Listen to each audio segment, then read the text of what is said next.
Hey Pryor, welcome to another episode of Business Corner, where we sit down with local business owners and get a little insight into what makes them tick. I'm Brooke Rouge, and today we're sitting down with Matt Schenk talking about Reincarnation Cottages.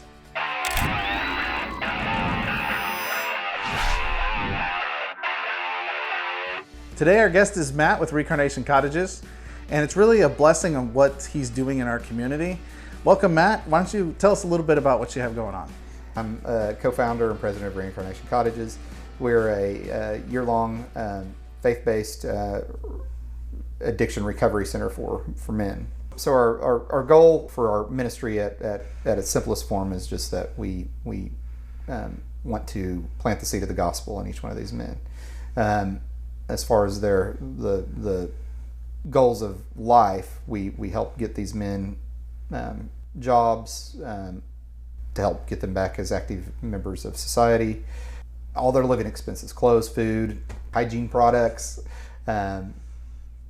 transportation, just so that they have time to focus on themselves and focus on their relationship with God and their counseling. And we just want to give them a safe place to get to focus on themselves and learn that. And we work with local churches that invest time in these men too, as well, to help there be more than just us in the community that's helping them through this process. So, and you've been doing this for a little over a year, has it been? Yeah, we started, the idea came in January of 2020. Not the idea, I wanted to do this long before, but it actually started to come to fruition in January of 2020. I already had the facility in place. We just didn't have the program or the business model or any of that stuff to make it work. We weren't even a 501c3. Didn't know how to do any of that stuff. So we started working on that. We visited other rehab centers and talked with other people that are have been doing this for a lot longer than we had even been thinking about it, and tried to put together what we thought would have the best outcome. Something that wasn't quite full blown on rehab, but also wasn't quite transitional homes.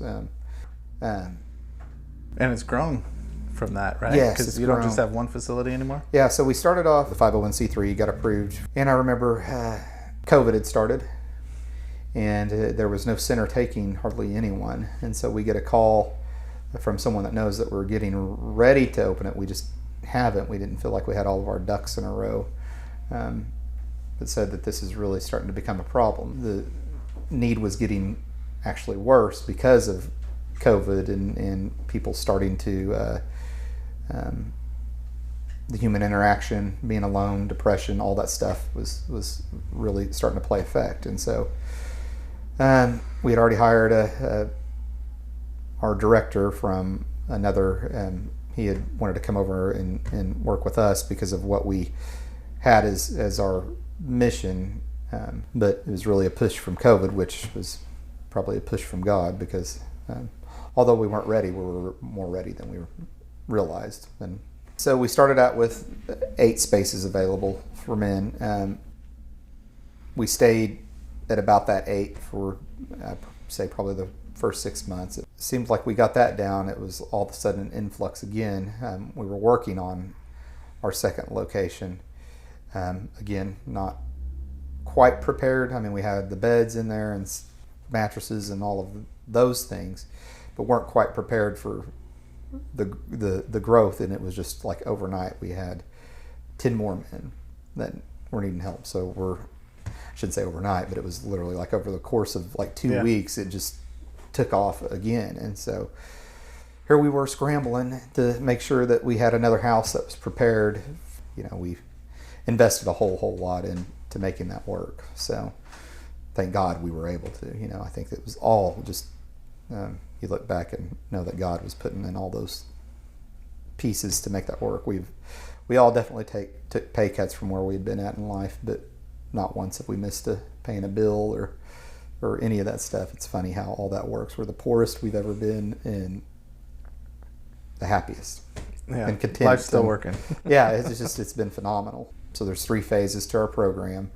There's the first 4 months where it's just about Your first 30 days is about bookwork, getting a lot of our guys don't have their IDs or birth certificates or social security cards, so it's getting all that in order so that they can find a job. They have to have that to pass I-9 verification, which is everybody in America has to do that. So working through that stuff and just getting them, a lot of times they need detoxed or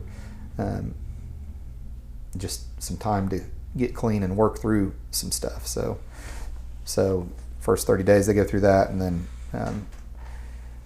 then we get them on a job and work through them, with them till the 4th month, and then they switch into the next year. And so that's the phase 2, where they have to meet some achievements, and that allows them from about the 6th to the 10th month to phase up to phase 3, which is our transitional living, which that's where we start to introduce money back to them. They're more responsible for that stuff.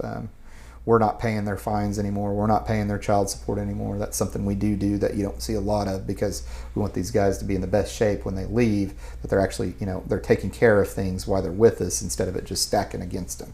We start to take care of it, then we hand that responsibility over to them.